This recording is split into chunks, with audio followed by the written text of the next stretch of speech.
তখন মনে হয় আপনার কথা তা চলে এলো ভেথা নারদ তাতে কি হবে তোমার সর্বপ্রথম তো আমাকে দর্শন করা উচিত ছিল।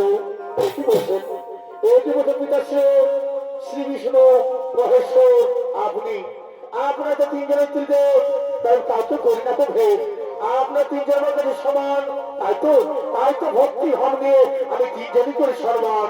শোনো শোনো নারে শোনো সর্বশ্রেষ্ঠ সর্বশক্তিশালী মহাজ্ঞানী হলাম আমি হলাম শঙ্কর ভদেব তার তিনজনের সঙ্গে তুমি আমাকে কোনো মিলিত করো না।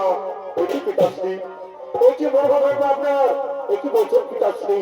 হ্যাঁ নারদ হ্যাঁ শোনো তাহলে তুমি মন দিয়ে শোনো সৃষ্টির রচয়িতা আমি স্বয়ং আমি বেদের সৃষ্টি করতে আমি সমগ্র জীবের আধার আমি হলাম স্বয়ং ভগবান তাই তিনজনের সঙ্গে তুমি আমাকে মিলিত করো না।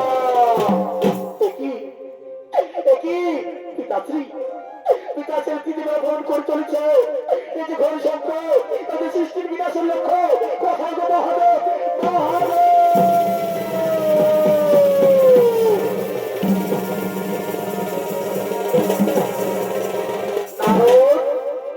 তুমি মনে হচ্ছে কোনো সংকটের মতো পড়েছো নারদ। হ্যাঁ প্রভু হ্যাঁ পিতাশ্রী ত্রিদেবের অপমান করে চলেছে প্রভু পিতাশ্রী ত্রিদেবের অপমান করে চলেছে। এটা আপনি ব্রহ্মদেব এটা আপনার দম্ভ এটা আপনার অহংকার বলছে ব্রহ্মদেব। একই মহাদেব আপনি এখানে দম্ভ নয় দম্ভ আপনার আপনি নিজে মহান শক্তিশালী মনে করে এই কারণে আপনি এখানে এসেছেন।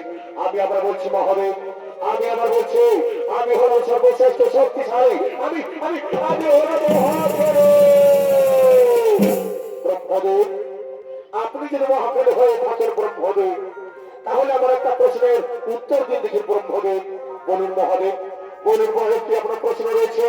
প্রশ্ন হচ্ছে এই যে আমার সামনে যে স্তম্ভ রয়েছে এই স্তম্ভ শুরু আর শেষ কোথায় বলুন দেখি ব্রহ্মদেব।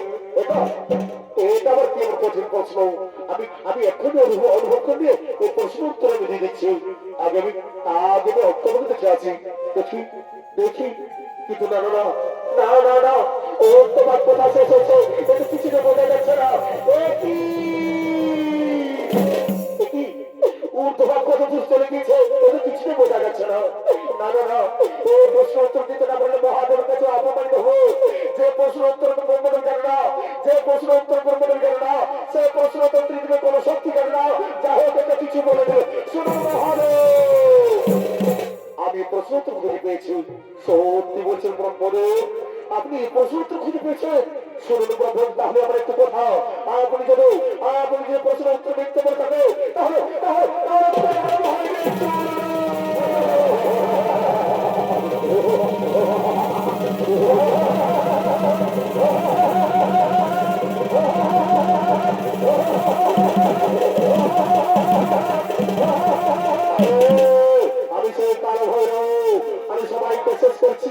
অহংকার কার্যের ভক্ষণ করে আমি সৃষ্টির জনগণ শোভা পাই না, তার বেঁচে থাকা কোনো জায়গা নেই।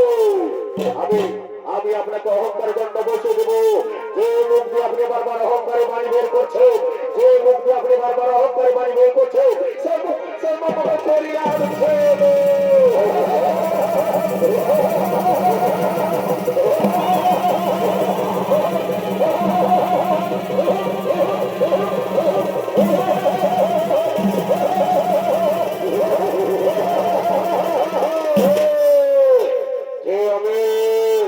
আমার পিতাকে, আমার মাতাকে আমাকে কেন সৃজন করছে? আমি কঞ্জ। তুমি তুমি পিতাশ্রী মস্তক হয়েছে জন্ম নিচ্ছ, তাই ব্রহ্মত ভয় তোমার পিতা ও ধরিত্রীর মুখে, ওই ধরিত্রীর মুখে বেঁচে থাকার পরামর্শ নেবে দত্তগুরু শুক্রাচার্য নিকো। তুমি পিতার দম্ভকের মস্তক হয়েছে শিখো, তুমি পিতার দম্ভকের মস্তক হয়েছে শিখো, তাই তোমার নাম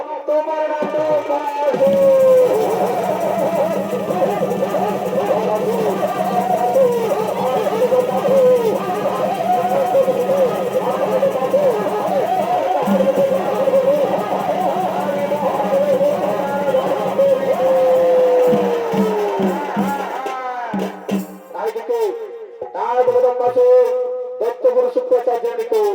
ধরিত্রীর মুখে বেঁচে থাকার পরামর্শ দিয়ে জন্ম মানবের গভীর কারণে দেবাদিত মহানগুরু আরাধনা করার জন্য আগমন করছে।